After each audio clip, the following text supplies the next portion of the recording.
और दिल्ली के दंगल में किस किस दिग्गज ने जीत हासिल की है ये आपको बताते हैं। पड़पड़गंज विधानसभा क्षेत्र से बात करें, बीजेपी के उम्मीदवार रहे रविंद्र सिंह नेगी ने जीत दर्ज की है। राजौरी गार्डन से मनजिंदर सिंह सिरसा ने जीत दर्ज की है। इसके अलावा आपको बता दें, गांधीनगर से अरविंदर सिंह लवली ने जीत दर्ज की है। तो ये तमाम वो दिग्गज हैं जो आज जीत का स्वाद चखने के बाद दिल्ली में दिग्गज बन चुके हैं। मुस्तफाबाद से अगर हम बात करें तो बीजेपी के मोहन बिष्ट ने जीत दर्ज की है। इसके अलावा गोंडा विधानसभा सीट से अजय महावर एक बार फिर से चुनकर दिल्ली की सत्ता में आए हैं। और इसके साथ ही आपको बता दें, बाबरपुर सीट से गोपाल राय ने जीत दर्ज की। आम आदमी पार्टी से कैबिनेट मंत्री भी रह चुके हैं दिल्ली सरकार में। लक्ष्मीनगर सीट से अभय वर्मा जीतकर आए हैं। और इसके साथ ही आपको बता दें कि करावल नगर सीट से कपिल मिश्रा ने जीत दर्ज की है। और इसके साथ ही आपको ये भी बता देते हैं कि ओखला विधानसभा सीट से आम आदमी पार्टी ने जीत दर्ज की है। अमानतुल्लाह खान आम आदमी पार्टी के टिकट पर एक बार फिर से चुनावी दंगल में उतरे थे और जीत उनके खाते में आई है।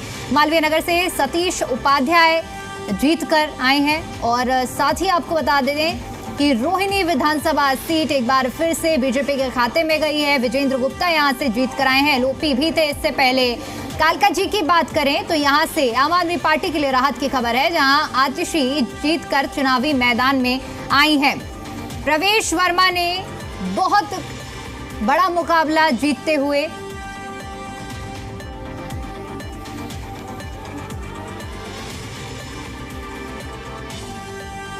और देखिए, दिल्ली बीजेपी मुख्यालय के बाहर वीरेंद्र सचदेवा क्या कुछ कह रहे हैं, आइए आपको सुनवाते हैं।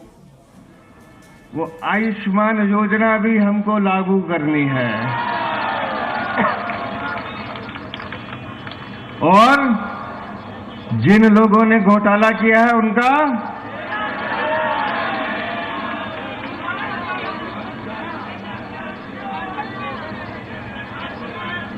और देखो दिल्ली की जनता भी कितनी समझदार है। पूरा हिसाब किताब करके भेजा है कि जो जो अंदर गए थे उन सबको कर दिया बाहर, तुम्हें आने की जरूरत नहीं है। और दिल्ली की जनता जानती है कि उसको इंसाफ करना आता है। इसलिए मैं कह रहा हूं कि हमारी जिम्मेदारी अब बढ़ गई है कि जिस आशा और विश्वास से दिल्ली की जनता ने माननीय प्रधानमंत्री जी के हाथ में दिल्ली की बागडोर सौंपी है, तो हम सब कार्यकर्ता, माननीय प्रधानमंत्री बार बार कहते हैं कि आप सब मोदी है, आप सब, आप सब, आप सब, आप सब।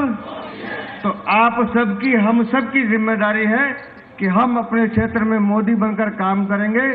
सफाई भी करेंगे, सुरक्षा भी देंगे, शिक्षा पे काम करेंगे, स्वास्थ्य पे काम करेंगे, लेकिन दिल्ली को एक ऐसी दिल्ली बनाएंगे जिसपे हर दिल्ली वाला गर्व कर सके कि हाँ, ये मेरी दिल्ली है। इस ऊर्जा के साथ हम सबको काम करना है।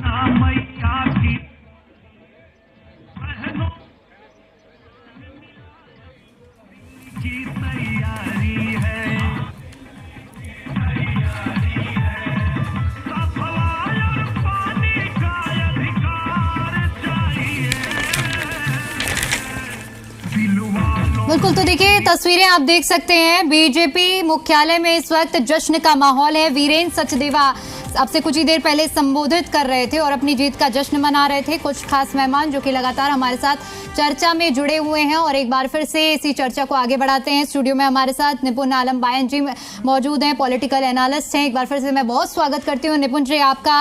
और योगेश सोनी जी हमारे साथ जुड़ चुके हैं, सीनियर जर्नलिस्ट हैं। एक बार फिर से योगेश जी आपका भी बहुत बहुत स्वागत करती हूँ।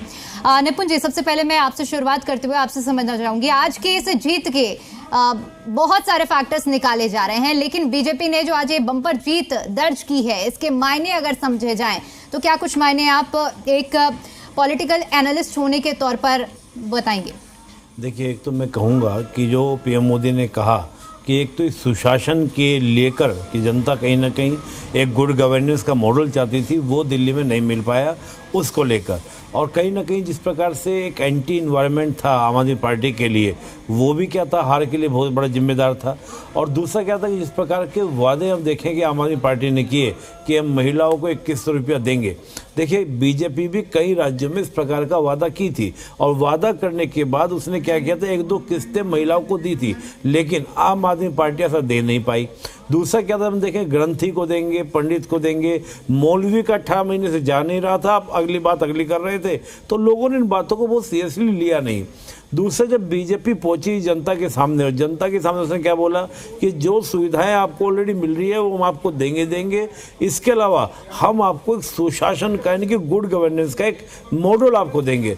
तो मुझे लगता है कि वो जो एक कैंपेनिंग थी बीजेपी की कि तमाम तरह की जो गलती करती रही केजरीवाल पार्टी यानी कि आम आदमी पार्टी, उन गलतियों को खूब अच्छे से बीजेपी ने क्या किया, कैश किया। चाहे वो बात हो कि आपका जो पूर्वांचल के लोगों को लिए टिप्पणी की गई, चाहे वो यमुना में जहर की बात की गई, तमाम तरह के जो मुद्दे थे, सभी मुद्दों के ऊपर बीजेपी ने अच्छे तरीके से क्या किया, कैंपेनिंग की।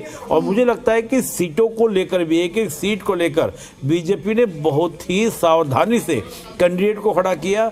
इसका परिणाम ये निकला कि केजरीवाल जी हो, मनीष सिसोदिया जी हो, आतिशी जी हो, कोई भी हो, ये अपनी सीटों से बाहर निकलकर ज़्यादा प्रचार कर नहीं पाए। तो वो कहीं ना कहीं बहुत सारे इस प्रकार के फैक्टर रहे। और हम देखें जिस प्रकार से हाउस ट्रेडिंग की बातें होने लगी, तत्काल ही दिल्ली पुलिस आपका एसीबी एक्टिव हुई। तो मैं देखता हूँ बहुत सारे इस प्रकार के जो फैक्टर थे, जो लगातार 5 साल से बीजेपी जो काम कर रही थी, उसका परिणाम देखने को मिला। और मैं एक बात और बड़ा रीजन मानता हूँ, कांग्रेस जब इस फाइट में आती है और कांग्रेस और बीजेपी दोनों ही आम आदमी पार्टी को बोलते हैं, तो लोगों ने इस बात को बहुत सीरियसली लिया कि जो बीजेपी से नाराज वोटर एक बार को है दिल्ली के अंदर, उसने देखा भाई जब कांग्रेस भी इस बात को बोल रही है, बीजेपी इस बात को बोल रही है, तो बेटर है ये था कि कांग्रेस सरकार बनाने की स्थिति में नहीं है, इसको हटाओ और आपका बीजेपी को लाओ।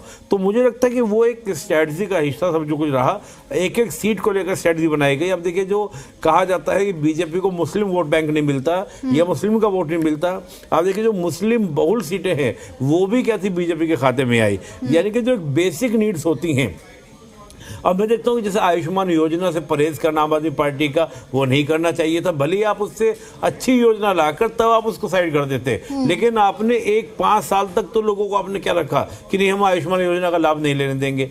तो एक जो एक आरोप प्रत्यारोप की जो एक राजनीति रही आम आदमी पार्टी, नेगेटिव कैंपेनिंग के तौर पर देखा जा सकता है कि इस बार दिल्ली में देखने को मिली और वो जनता समझ भी रही है।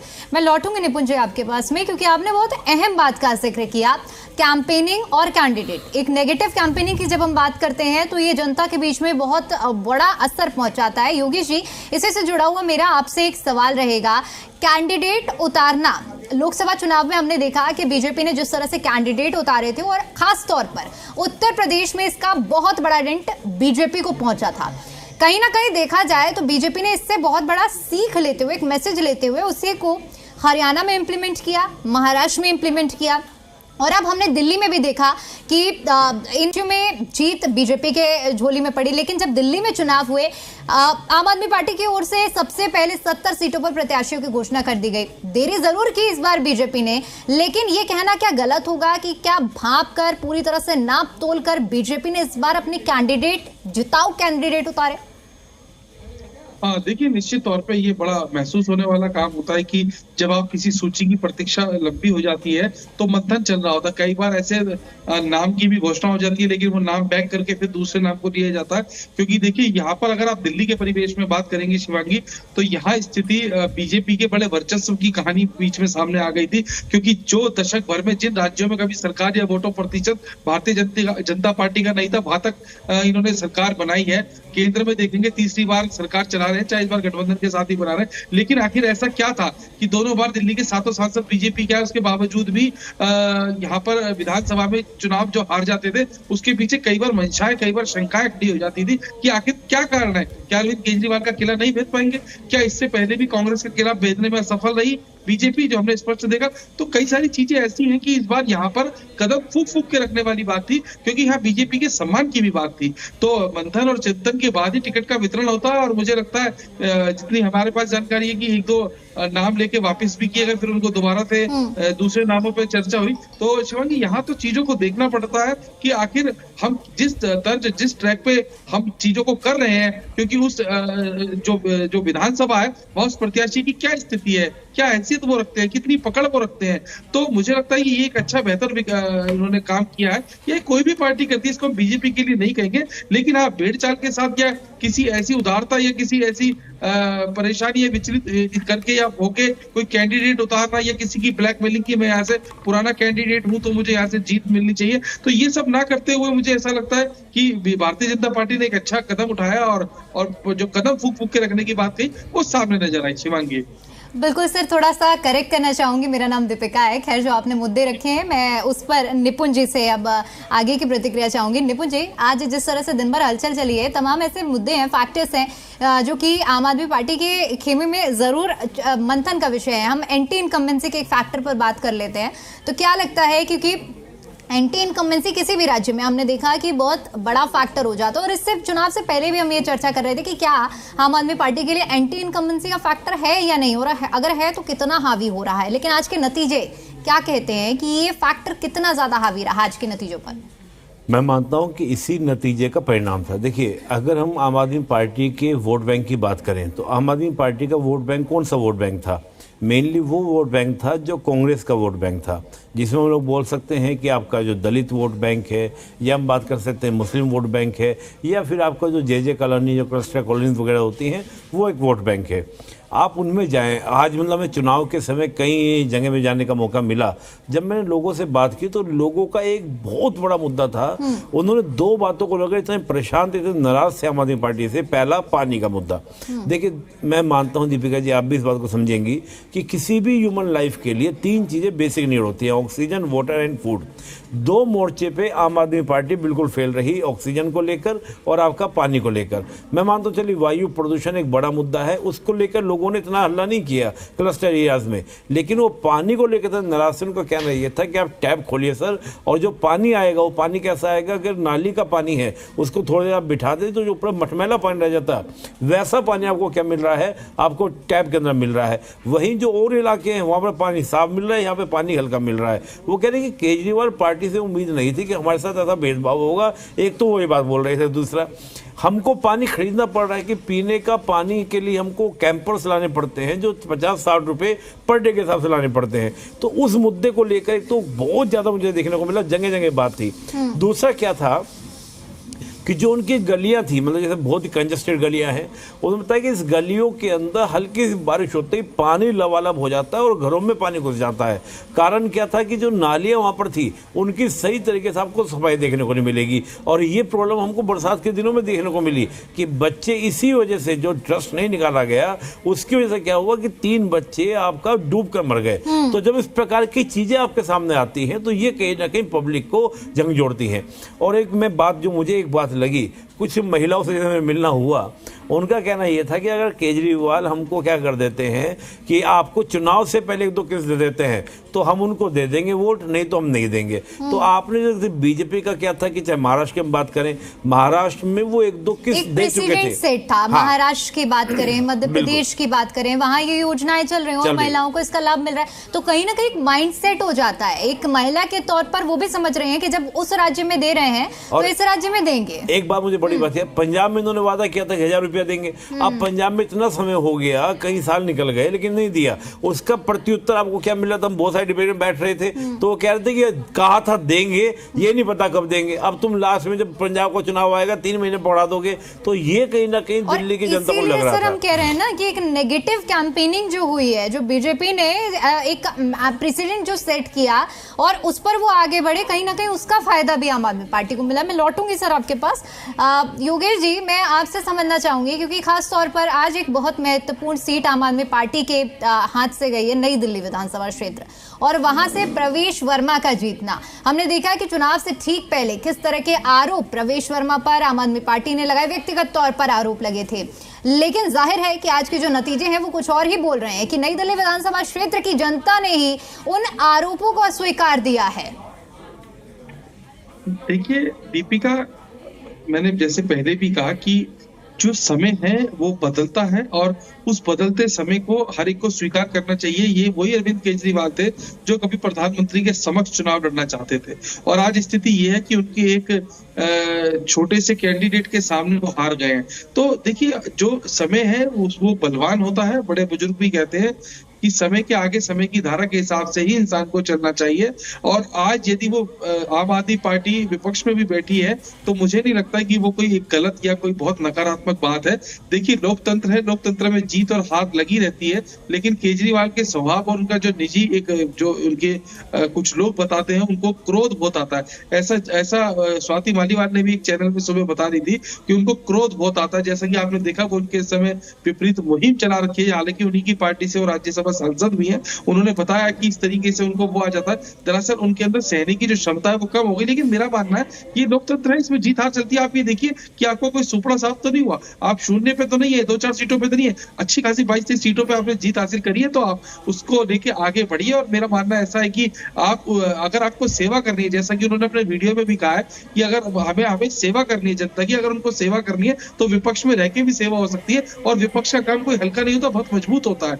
तो विषम परिस्थितियों में बने रहने के लिए ही उस आदमी का व्यक्तित्व और आचरण तय होता है कि वो किस आधार पे अपनी, चाहे वो जीवन शैली हो, चाहे वो राजनीतिक उनका करियर हो, वो कैसे तय करता है। तो अगर उनके अंदर वाकई सेवा भाव की बात है तो वो दोबारा एक से गिने। और ऐसा नहीं कि आम आदमी पार्टी एक बड़ा ब्रांड, बड़ा नाम है देश में।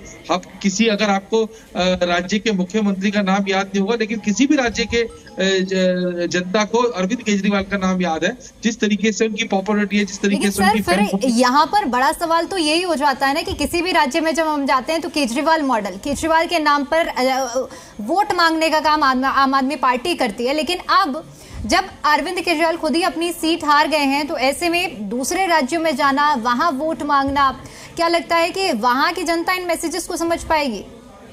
हाँ, देखिए, निश्चित तौर पर समझना पड़ेगा। और जैसा कि मैंने पहले भी कहा, इससे पहले वाले चंक में मैंने आपको बताया था कि अरविंद केजरीवाल को बीजेपी ने या कांग्रेस ने नहीं हराया, उनकी अपनी पार्टी के लोगों ने हटाया।